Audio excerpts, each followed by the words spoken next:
Chers invités de ma page Facebook, bonjour. Bienvenue à cet autre numéro de notre émission de formation juridique du citoyen, Le droit dit quoi? Vous m'avez beaucoup manqué, un mois d'absence, mais bon, je vous ai laissé quand même en une très belle compagnie. Ma consoeur maître Vanessa Balerou vous a donc entretenu. Et je pense que vous n'avez pas été déçus, vu les images que moi aussi j'ai eu le temps de voir, de regarder, vu les messages que vous avez donc envoyés. Je pense qu'elle a été à la hauteur, plus qu'à la hauteur. Je voudrais profiter pour lui dire merci d'avoir marqué le temps de pause pour venir ici nous entretenir sur ces sujets très intéressants. Merci beaucoup, Maître Vanessa Balerou. Nous continuons, il n'y a pas de changement, pas du tout.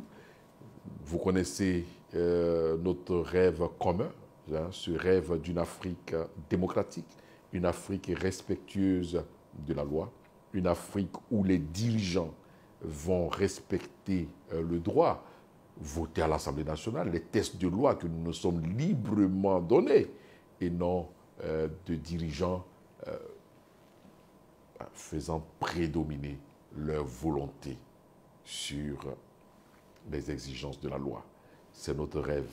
Cela est possible à partir de cette nouvelle génération, la génération de rupture. Nous devons être très nombreux à partager ce rêve. Nous vous demandons simplement un exercice très facile. Likez, partagez et abonnez-vous. C'est si simple, n'est-ce pas? Nous avons un thème très intéressant que nous allons développer aujourd'hui. Mais je vous le dis en même temps, nous allons le faire en 3 parties pour que nous puissions véritablement rentrer dans certains détails. Nous allons développer ce thème en 3 parties. Mais avant, je voudrais tout d'abord vous présenter la préoccupation de notre abonné. Cher maître, je suis un travailleur au service d'une personne, un particulier, qui est spécialisé dans la matière de la peinture artistique de bâtiments. Depuis 14 ans, je suis au service de ce monsieur. Le 29 décembre 2020, me recevant dans son bureau, il a porté ces informations à ma connaissance. Il me disait, j'ai appris que tu as une société concurrente. Je préfère que nous nous séparions ici pour ne pas qu'il y ait trop de problèmes entre nous. Séparons-nous. Tels ont été les propos de celui que j'appelle mon patron. J'ai envoyé plusieurs délégations lui dire que ces informations qui ont été portées à sa connaissance n'étaient pas du tout avérées, que je n'avais pas de société en dehors des prestations dont il a le monopole, c'est-à-dire mes prestations. Depuis décembre jusqu'à ce jour, sa position reste inchangée. Il ne veut plus que je travaille avec lui. Alors, maître, je voudrais tout simplement me référer à vos propos. En toute chose, il nous faut rechercher la référence juridique avant d'agir. Je voudrais rentrer dans mes droits. Alors, je vous pose la question. Dans de pareilles circonstances, le droit dit quoi? Telle est la préoccupation de notre abonné. Nous allons profiter de cette préoccupation pour développer 3 thèmes qui se rejoignent. D'accord? Il s'agit de parler de la lettre de demande d'explication ensuite de la réponse à la lettre de demande d'explication. Et enfin, de la lettre de licenciement. Je l'ai déjà dit, pour vous permettre d'avoir quand même des éléments essentiels concernant ces trois sujets, nous allons développer tout cela en 3 émissions.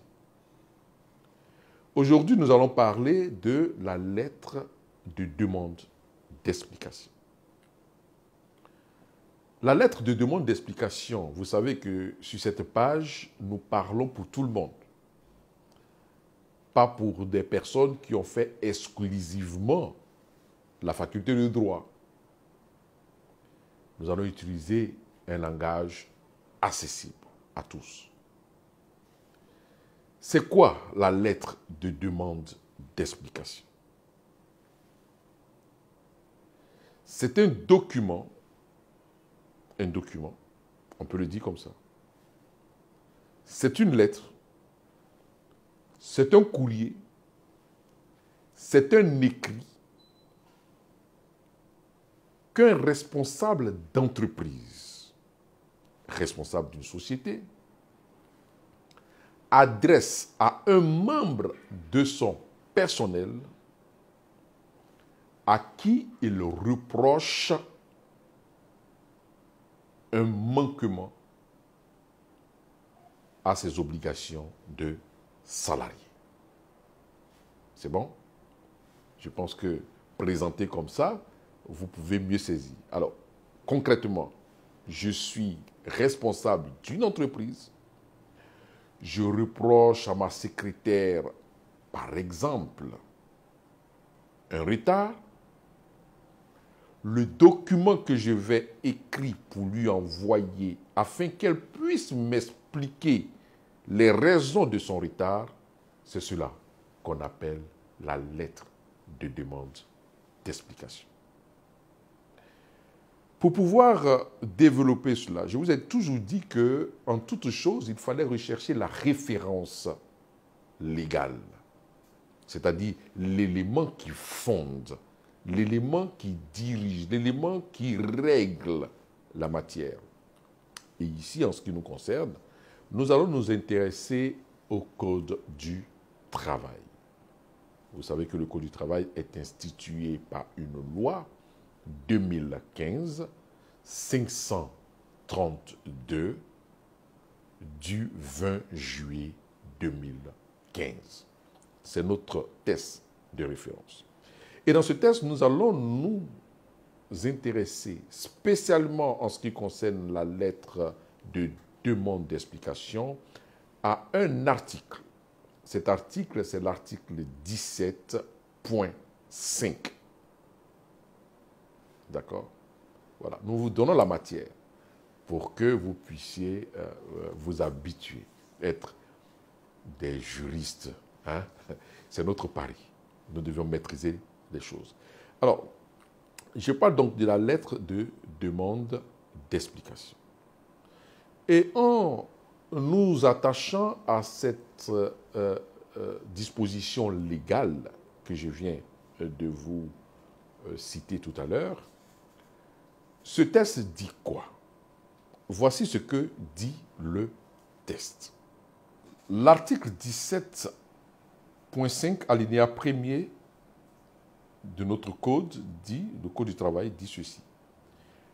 Préalablement à toute sanction, le travailleur doit pouvoir s'expliquer dans un délai de 72 heures à compter de la réception de la demande d'explication, soit par écrit, soit verbalement. Voici le test qui est très clair. C'est-à-dire, avant de sanctionner quelqu'un qui est considéré comme votre salarié, votre employé, avant de sanctionner cette personne, vous, en tant qu'employeur, vous avez une obligation légale qui s'impose à vous. vous devez demander des explications sur le fait que vous reprochez à votre employé. C'est obligatoire. Vous n'avez pas le choix. C'est cela la lettre de demande d'explication. Et cette lettre de demande d'explication est attachée légalement à votre pouvoir de direction et d'organisation, en votre qualité d'employeur. Lorsque vous êtes employeur, la loi vous reconnaît un pouvoir de direction et d'organisation de votre entreprise.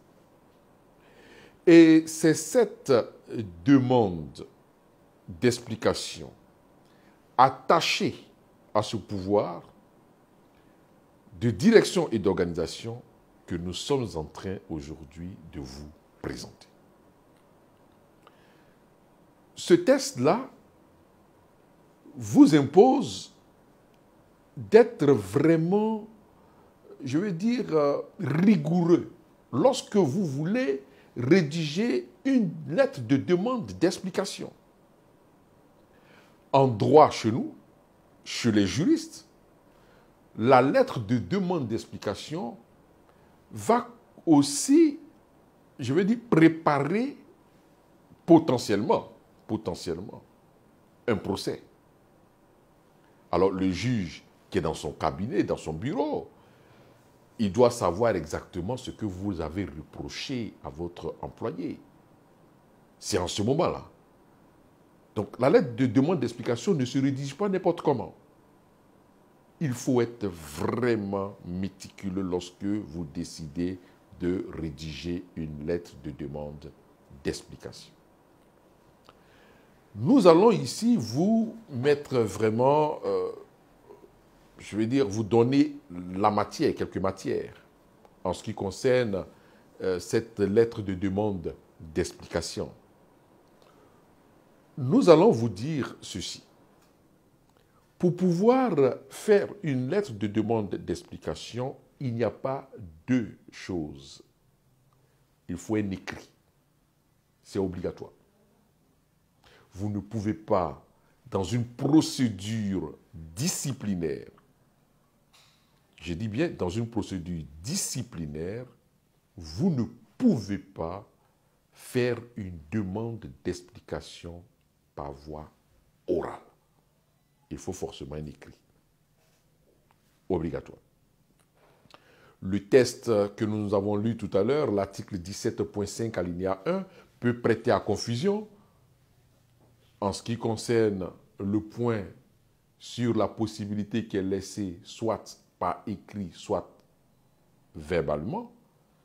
Non, il ne s'agit pas en fait de la lettre de demande d'explication, il s'agit plutôt de la possibilité qui est laissée à l'employé de s'expliquer soit par écrit, soit à l'oral. Nous allons revenir sur ce point en ce qui concerne l'émission numéro 2, sur cette question. D'accord. Premier point, la lettre de demande d'explication doit être une lettre écrite. Deuxième élément qui ressort très clairement de la disposition de loi que nous avons lue, c'est que vous avez 72 heures qui s'imposent à vous en tant que responsable d'entreprise demandant des explications à votre employé. Vous devez accorder obligatoirement 72 heures à votre employé pour répondre à la demande d'explication. J'ai dit 72 heures. Je n'ai pas dit 3 jours, mais j'ai dit 72 heures. Alors, la précaution que nous demandons aux uns aux autres, c'est de faire de telle sorte que vous, employés, lorsque vous recevez une lettre de demande d'explication, il y a une décharge. C'est de décharger en mettant non seulement la date de la réception de cette lettre de demande d'explication, mais n'oubliez pas de mentionner l'heure exacte de la réception de la lettre de demande d'explication. Puisque cette réception va commencer à donc déclencher la computation, on dit en droit, des délais pour que vous puissiez répondre. Alors, si vous avez reçu cette lettre, par exemple, le 25 mars, c'est un exemple que je donne. Alors, 25 mars 2011 à 10h11 minutes, 25 mars, 26 mars, 27 mars, 28 mars à 10h11 minutes, vous devez répondre. Mais nous allons développer tous ces points en ce qui concerne la réponse à la demande d'explication. C'est pour vous dire que ce point est très, très important. Alors vous allez peut-être me poser la question, mais maître, si je reçois une lettre de demande d'explication et puis dans ce laps de temps, je tombe malade, oui, nous allons dans ce cas-là tomber dans ce qu'on appelle les cas. C'est un cas de force majeure. Ce n'était pas prévu.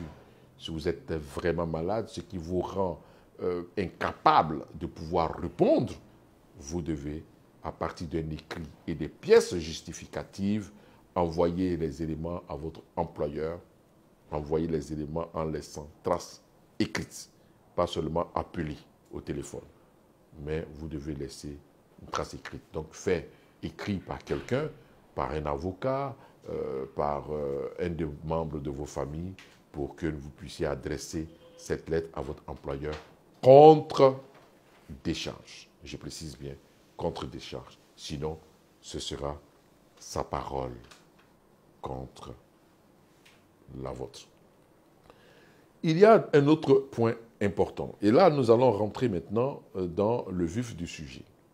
Lorsque vous faites une lettre de demande d'explication, vous, en tant qu'employeur ou en tant que responsable chargé de la gestion des ressources humaines, vous devez être précis dans le fait que vous reprochez au personnel, aux membres de ce personnel qui, selon vous, a manqué à son devoir.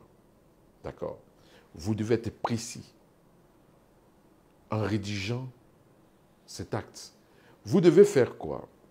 Vous devez être tellement précis, vous devez être aussi clair.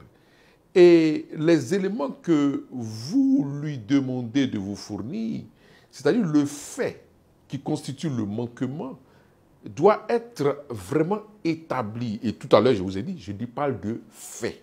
Je parle de fait. C'est-à-dire que vous devez préciser de quel fait est-ce qu'il s'agit. Vous devez être précis sur le fait. Par exemple, des mésententes entre collègues. Vous devez être précis. Si vous avez ouï dire qu'une mésentente existe entre des collègues et que cela a un impact négatif sur le fonctionnement de l'entreprise et que vous voulez demander des explications, vous devez être précis dans la demande d'explication. Alors, la précision, le jour où l'incident, par exemple, a eu lieu, ou les dates où les incidents ont eu lieu, si possible, les propos qui ont été tenus par la personne à qui vous adressez la demande d'explication. Il faut, autant que faire se peut, rapporter les propos de façon précise. Je le dis, de façon précise, j'insiste sur ce point, et non nous mettre dans une sorte d'allégation. Voilà. Il faut être précis. En date de vous avez eu tel, vous décrivez le comportement, ce qui a eu un impact sur le fonctionnement, par exemple, de l'entreprise, ou du moins vous avez tenu de tels propos alors que nous recevions donc des clients à la réception, vous êtes précis, à telle date, devant telle personne, vous voyez, vous êtes précis, vous demandez à l'employé de vous fournir des explications. Soyez précis. S'il s'agit d'objets volés placés sous la garde de cet employé, vous précisez que vous avez eu telle quantité, par exemple, d'ordinateurs et que l'on, en faisant l'audit ou du moins en vérifiant le matériel de bureau, nous nous sommes rendus compte que cet objet qui était placé sous votre garde ne s'y trouve pas. Veuillez nous donner des explications sur ce point. C'est la précision. C'est très important, la précision. D'accord? Ça, c'est un premier élément que nous voulons vous faire connaître. Un autre élément très important que vous ne devez pas ignorer en tant que responsable lorsque vous demandez des explications, c'est ce qu'on appelle la prescription des faits. Très important. D'accord? Dans cette disposition légale que nous avons lue tout à l'heure, il y a ceci que vous ne devez pas ignorer du tout ce point, en ce qui concerne ce que j'appelle la prescription des faits. Que dit la loi? Il s'agit de l'article 17.5, alinéa 8.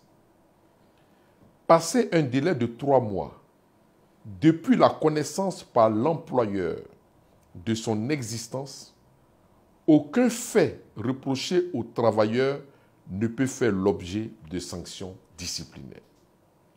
En droit, c'est ce qu'on appelle la prescription des faits. Mais je voudrais ici souligner une chose. Le texte ne dit pas à compter du fait, mais le texte dit à compter de la connaissance du fait par l'employeur. C'est c'est-à-dire il faut faire attention. Vous savez, le droit, une virgule peut changer la signification d'une phrase. Il faut faire très attention lorsque vous avez un texte de loi en face de vous. Le texte parle précisément de connaissance, 3 mois après avoir eu connaissance. Mais on parle de la connaissance par qui? C'est par l'employeur. On ne dit pas 3 mois à compter de la commission des faits. Cela veut dire quoi? Cela veut dire que tant que l'employeur n'a pas eu connaissance de ces faits, alors il est toujours dans le délai de 3 mois. On pourrait poser la question de savoir, mais à quel moment est-ce qu'on peut savoir que l'employeur a eu connaissance des faits ou qu'il n'a pas eu connaissance des faits? À quel moment est-ce qu'on peut le savoir? Ça peut être par rapport à son attitude. Ça peut être par rapport à un document qui circule dans l'entreprise, qui peut montrer que l'employeur a eu connaissance de ces faits. On va tenir compte de plusieurs éléments pour pouvoir le savoir. Mais retenez que les 3 mois, c'est à compter de la connaissance des faits par l'employeur. Et non 3 mois à compter de la commission des faits. C'est l'article 17.5 alinéa 8 de notre Code du travail. Ça, c'est un élément très important que vous devez retenir. Alors, je voudrais donc, sur ce point, sur ce tour d'horizon, j'ai envie de dire, sur les points essentiels que vous devez retenir en matière de rédaction d'une lettre de demande d'explication, vous dire que nous attirons votre attention sur le fait que vous devez être précis. Vous devez viser un test objectif, c'est-à-dire un fait objectif. Le fait que vous reprochez à votre employé, vous devez être assez objectif. Il doit s'agir d'un fait et non d'éléments, je veux dire, qu'on n'arrive pas à cerner. Il faut que vous soyez très clair. La date, le lieu des faits. S'il y a eu même des personnes présentes, des témoins par rapport aux faits, vous le dites. S'il y a des documents sur lesquels vous vous fondez pour pouvoir faire la demande d'explication, il faut être précis. Si c'est un manquement par rapport au règlement intérieur de l'entreprise, il faut viser ce règlement intérieur et puis demander des explications à votre employé. En toute chose, il faut être précis et puis votre demande d'explication doit porter sur des faits. Des faits. Attachez-vous à cela. Vous voyez, c'est très important, tout cela. Ce que nous sommes en train de développer, ce que nous avons développé, très important. Nous ne devons pas nous mettre à rédiger, sans prendre des précautions, une lettre de demande d'explication. Une lettre de demande d'explication, potentiellement, peut déboucher sur un licenciement. Alors, il faut que l'employeur soit méticuleux dans la rédaction de la lettre de demande d'explication. Très important. C'est pour cela que nous avons cité tous ces éléments auxquels vous devez vraiment rester attaché dans la rédaction d'une telle lettre. Vous savez, il y a beaucoup d'éléments. Vous devez aussi ne pas hésiter à consulter un avocat. Il faut éviter, par exemple, les lettres de demande d'explication intempestives adressées à un même employé. Vous pourriez tomber sur l'excès et pourquoi pas, si cet employé estime que son environnement de travail est détérioré par cette demande répétée d'explication, il pourrait invoquer par exemple un harcèlement sur son lieu de travail. Toute chose pour vous montrer que la rédaction d'une demande d'explication obéit quand même à une rigueur. C'est très important. Nous allons nous arrêter sur ce point. Comme je vous l'ai dit, nous allons aller crescendo, étape par étape, step by step, pour parler un peu comme les anglophones, step by step.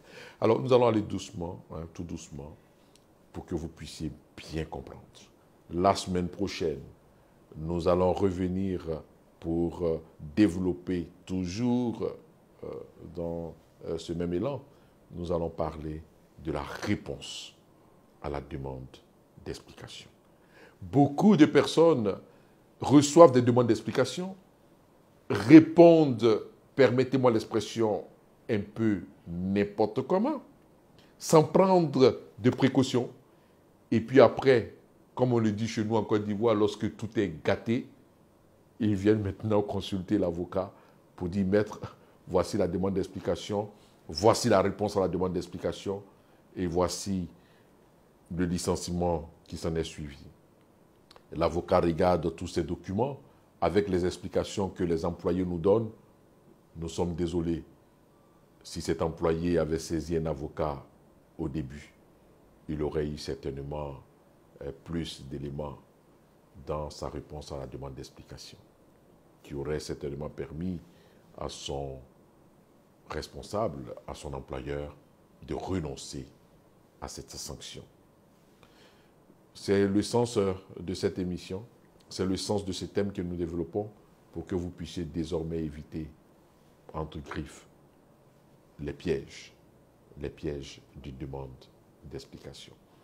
Après cette réponse à la demande d'explication, le troisième numéro va s'attacher à développer des points sur la rédaction de la lettre de licenciement.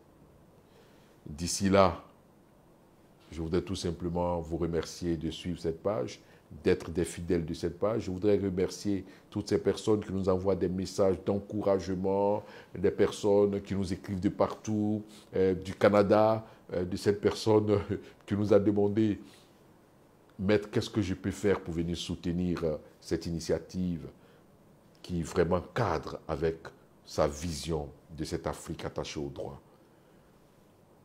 Vos mots nous touchent. Vos mots nous donnent du tonus pour continuer. Je sais que nous allons emporter le pari d'une Afrique démocratique, d'une Côte d'Ivoire attachée au droit. Une seule chose que nous vous demandons, likez, partagez, abonnez-vous. D'ici là, recevez tout simplement l'expression de mon amour pour vous et je vous dis à très bientôt pour un autre numéro de notre émission Le droit dit quoi afin que nul n'en ignore. À très bientôt.